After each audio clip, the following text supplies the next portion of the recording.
नमस्कार, मैं शंभू कुमार सिंह और आप देख रहे हैं नेशनल दस्तक। दूसरी बार लाइव आ रहा हूं। मसला ऐसा है, SC ST OBC माइनॉरिटी के लिए सबसे बड़ी खबर है कि किस तरह से सुप्रीम कोर्ट को लेकर लगातार ट्विटर पर ट्रेंड चल रहा है। कास्टिस्ट जुडिशियरी, जिस तरह से सुप्रीम कोर्ट ने कहा है कि आरक्षण कब तक, उसके बाद लोग सवाल पूछ रहे हैं कि कब तक जो है आप जो है जातिवाद खत्म करेंगे, कब कोलिजियम सिस्टम खत्म करेंगे। टेलीविजन अखबार पर परमबीर सिंह की खबर आ रही है, महाराष्ट्र के पूर्व DGP। सोचिए कि इस देश में परमबीर सिंह जनरल कैटेगरी से हैं और वो मुख्यमंत्री के खिलाफ बगावत कर सकते हैं, मंत्री के खिलाफ पंगा ले सकते हैं, चिट्ठी लिख सकते हैं, लेकिन ये ताकत SC ST OBC माइनॉरिटी के लोगों में नहीं है।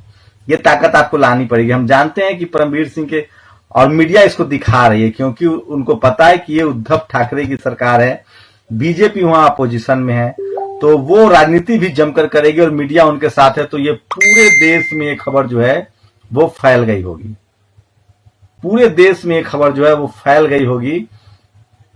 और इसीलिए मैं कहता हूं कि SC ST OBC और माइनॉरिटी के लोगों को समझना चाहिए, सोचना चाहिए कि आप जब तक मुंह नहीं खोलेंगे, और शायद यही वजह है कि जो लोग सिस्टम में हैं वो SC ST OBC माइनॉरिटी को ऊपर आने ही नहीं देना चाहते। अभी जो DGP बने हैं वो शेड्यूल कास्ट से, बहुजन समाज से हैं, जिनको बनाया गया था। आप कल्पना कीजिए कि ये लोग कितने ताकतवर होते हैं और चिट्ठी जारी हो जाती है। तो एक DGP जो है, इसी तरह के हालात थे जब कांग्रेस की सरकार थी, तो CAG रिपोर्ट लगा रही थी, कनीमोड़ी और A राजा को फंसाया गया। उस समय सब ईमानदार थे, सुप्रीम कोर्ट से रिप्लाई आ रही थी, CAG CBI हर जगह से सरकार पर आरोप लग रहे थे। लेकिन जैसे ही बीजेपी की सरकार आती है उसके खिलाफ आरोप बंद हो जाए। सोचिए, सेना प्रमुख। लेकिन इसीलिए शायद यही वजह है कि जो बीजेपी है वो जानबूझकर जाति विशेष और धर्म विशेष के लोगों को, और जो RSS की वैचारिक सहमति है, जो लेटरल एंट्री की जा रही है, उसमें पहली लाइन है कि क्या आप सरकार के आइडियोलॉजी से सहमत हैं कि नहीं। अब सरकार आइडियोलॉजी चलती है किस पार्टी की आइडियोलॉजी से। तो सोचिए, परमबीर सिंह का जो मसला है पूरा, वो सब के सब जो है वो SC ST OBC माइनॉरिटी के लोग नहीं कर सकते हैं। सोचिए, हमारे 131 तो लोकसभा में सांसद हैं, 182 के आसपास लोकसभा राज्यसभा मिला के OBC के सांसद हैं, तो 182 और 131 भी मिल जाए तो 250 के करीब सांसद होते हैं। हमारी अपनी सरकार पर, लेकिन हम लोग मानसिक रूप से, वैचारिक रूप से गुलाम है, ताकत नहीं। परमबीर सिंह ने ये बातें तब क्यों कही? परमबीर सिंह पर तो ऐसे ही सवाल उठता है कि अगर परमबीर सिंह ने ये बातें मीडिया में एक्सपोज की, कब? जब उनको हटा दिया गया। तो क्या परमबीर सिंह बीजेपी के लिए खेल रहे थे? क्या परमबीर सिंह जानबूझकर अर्नब को बचा रहे थे? ये सारे सवाल होते। और परमबीर सिंह को अगर ये सब बातें मान लीजिए मैं आज नौकरी कर रहा हूं और मेरा स्टाफ को कुछ कहना है, तो मेरे खिलाफ वो उसी दिन कहेगा ना कि जब मैं उसे हटा दूंगा तो आरोप लगाएगा ही। तो परमबीर सिंह को जब हटा दिया गया तब उन्होंने क्यों आरोप लगाया? अगर वो नौकरी के दौरान, जब वो DG थे, जिस दिन ये कहा गया उसी दिन वो प्रेस कॉन्फ्रेंस कर देते। तो सोचिए, मीडिया लेकिन इसको घर घर तक पहुंचा देगी। ये होती है मीडिया की ताकत। लेकिन तमाम इसी तरह से जो SC ST OBC माइनॉरिटी के नेता हैं, उनको कैसे सरकार बदनाम कर देती है, क्योंकि उनके पास सिस्टम नहीं है। और इसलिए मैं बार बार कहता हूं कि बहुजन समाज को ये सिस्टम खड़ा करना पड़ेगा, और अगर आप खड़ा नहीं करते हैं तो आपके हिस्से कुछ नहीं आने वाला है। तो इसलिए मैं बार बार कहता हूं कि सोशल मीडिया जो है वही बहुजन मीडिया है, और आपको तय करना है कि आप क्या सोच रहे हैं। और ये परमबीर सिंह का जो मसला है, ये मीडिया अखबार तो आपको दिखाएगा, इसलिए भी दिखाएगा क्योंकि सोशल मीडिया ही बहुजन मीडिया जिसको मैं कहता हूं। और ये यकीन मानिए कि परमबीर सिंह को तब ये सब बातें याद आ रही जब उनको DGP के पद से हटा दिया गया है। तो सोचिए, ये होता है जाति की ताकत, ये होता है जातिवाद की ताकत, ये होता है मनुवाद की ताकत।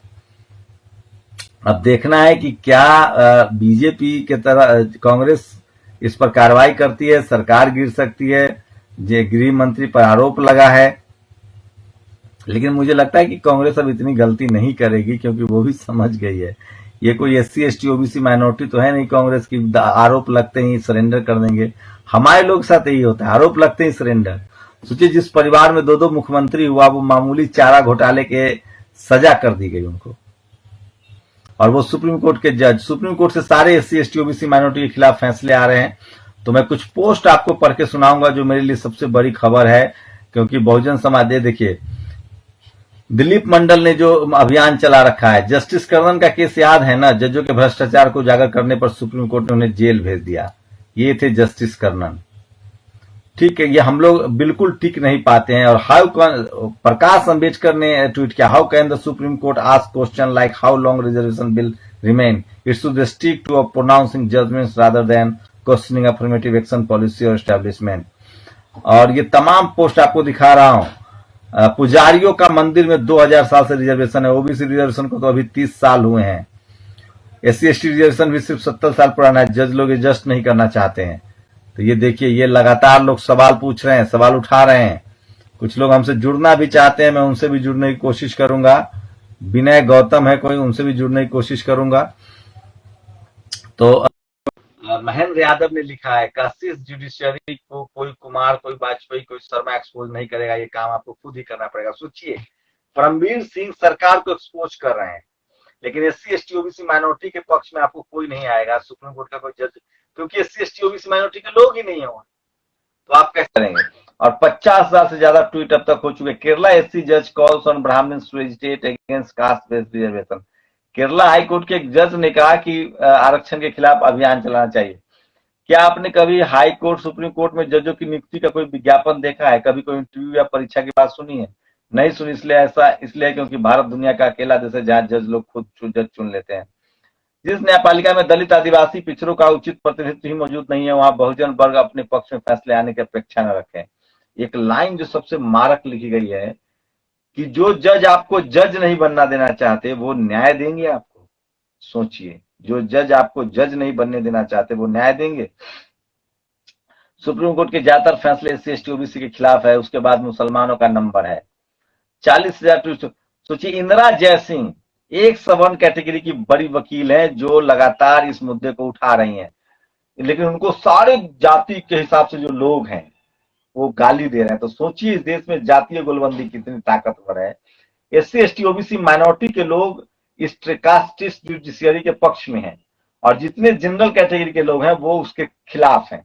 इसका मतलब इस देश में सब कुछ जाति के हिसाब से। हम लोग लगातार जो कहते हैं ना कि जनरल कैटेगरी के लोग, खासकर जो ब्राह्मण समाज के लोग हैं या जो ठाकुर समाज के लोग हैं, बनिया समाज के लोग हैं, वो बहुत प्रोग्रेसिव है। इक्का दुक्का रेयर। इसलिए मैं कह रहा हूं, टाइम वेस्ट मत कीजिए। एससी एसटी ओबीसी माइनॉरिटी के लोगों को जगाइए, उनके अंदर आत्मविश्वास पैदा कीजिए और उनको जोड़ने की कोशिश कीजिए। अगर वो हम लोग कर लेंगे तो वो हमारे लिए ज्यादा बेहतर होगा, ये समझने की कोशिश कीजिए।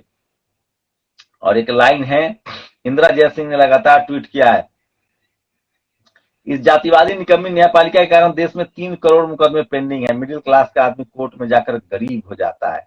ये कोलेजियम जजों की सह पर ही उत्तर प्रदेश की योगी सरकार ने 69,000 शिक्षक भर्ती की, 15,000 ओबीसी एससी एसटी अभ्यर्थियों की सीट से वर्णों को लुटा दी। सोचिए कि सुप्रीम कोर्ट के फैसले तक सरकारें लागू नहीं करती है, वहां कोई कार्रवाई नहीं होती है। सिर्फ एससी एसटी ओबीसी माइनॉरिटी के लिए इंडियन जज goes viral with a speech claiming upper caste Brahmin should always be the help.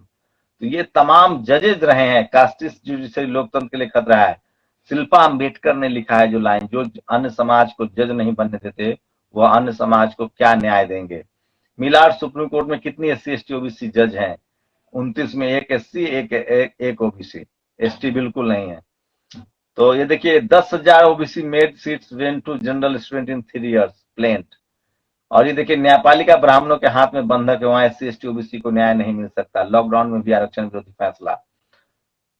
ये दसुद्रा की रिपोर्ट को दिलीप मंडल ने शेयर किया है। और हम कैसे भूल सकते हैं कि जातिवादी सुप्रीम कोर्ट ने आरक्षण के हर कदम पर अरंगा लगाया, एससी एसटी का प्रमोशन में आरक्षण खत्म किया। छत्तीसगढ़ और मध्य प्रदेश में 27% ओबीसी आरक्षण लोग करा दी।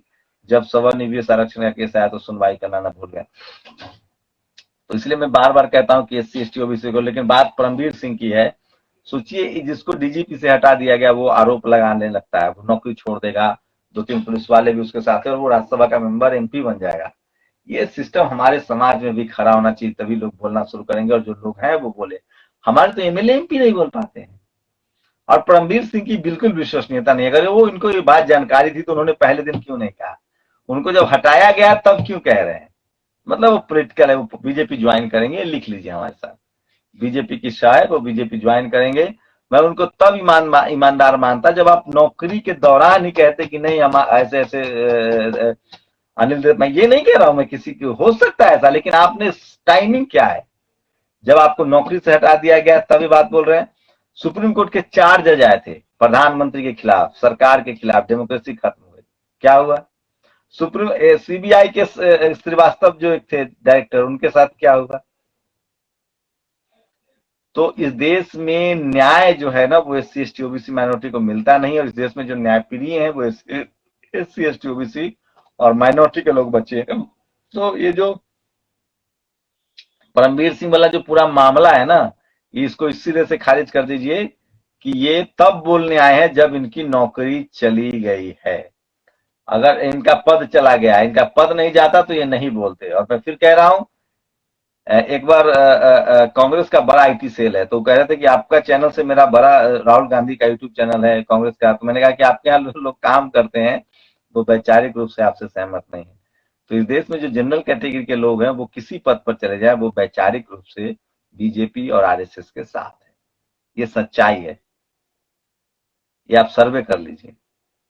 इसलिए मैं कहता हूं एससी एसटी ओबीसी माइनॉरिटी को अपने हकों की रक्षा के लिए खुद आगे आना चाहिए। बिल्ली दूध की रक्षा नहीं कर सकती, बिल्ली चूहे की रक्षा नहीं कर सकती, इसलिए एससी एसटी ओबीसी माइनॉरिटी के लोगों को अपनी रक्षा खुद करनी पड़ेगी। परमवीर सिंह वाले मामले में क्या आपको लगता है ये सच है? अब जाके उद्धव ठाकरे ने अच्छा काम किया है, उन्होंने शेड्यूल कास्ट के एक शख्स को डीजीपी बनाया है। उनको मैक्सिमम जनरल कैटेगरी से बच के एससी एसटी ओबीसी माइनॉरिटी के लोगों को, छगन भुजबल अच्छे मंत्री हैं वहां, नितिन राउत साहब अच्छे मंत्री हैं, ऐसे लोगों को प्रमोट करना चाहिए। जो भी गैर बीजेपी सरकारें हैं, अगर वो अच्छा दिखना चाहती हैं, चाहे वो नवीन पटनायक हो, चाहे वो दीदी हो, ममता बनर्जी हो, इन सबको SC ST OBC minority, Congress को हो, अगर एससी एसटी ओबीसी माइनॉरिटी को सही संख्या में रिप्रेजेंटेटिव नहीं देते हैं तो जनरल कैटेगरी के लोग ना तो इनको वोट देंगे, ना इनके प्रति ईमानदार रहेंगे, और जैसे ही उनका थोड़ा सा भी पर काटेंगे वो उनके खिलाफ खड़े हो जाएंगे। लेकिन एससी एसटी ओबीसी माइनॉरिटी के अधिकारी, सांसद, मंत्री में ये ताकत नहीं होती है। हम लोग मानसिक रूप से गुलाम है, और ये गुलामी जब तक खत्म नहीं होती है तब तक हमारा भला नहीं हो सकता है। नहीं तो बाबा साहब ने जो हमें इंतजाम कर दिया है, एससी एसटी ओबीसी माइनॉरिटी के बगैर इस देश में सरकार नहीं चल सकती है, कोई भी सरकार गिर सकती है। आप लोग अपनी प्रतिक्रिया जरूर दीजिए। शुक्रिया। नेशनल दस्तक की आपसे गुजारिश है कि अगर इसको बचाना चाहते हैं तो नेशनल दस्तक को सब्सक्राइब करने के लिए रेड कलर के सब्सक्राइब बटन को दबाएं, फिर बेल आइकन की घंटी दबाएं। नेशनल दस्तक को बचाने के लिए बहुत जरूरी है कि हर खबर को शेयर करें, लाइक करें, कमेंट जरूर करें।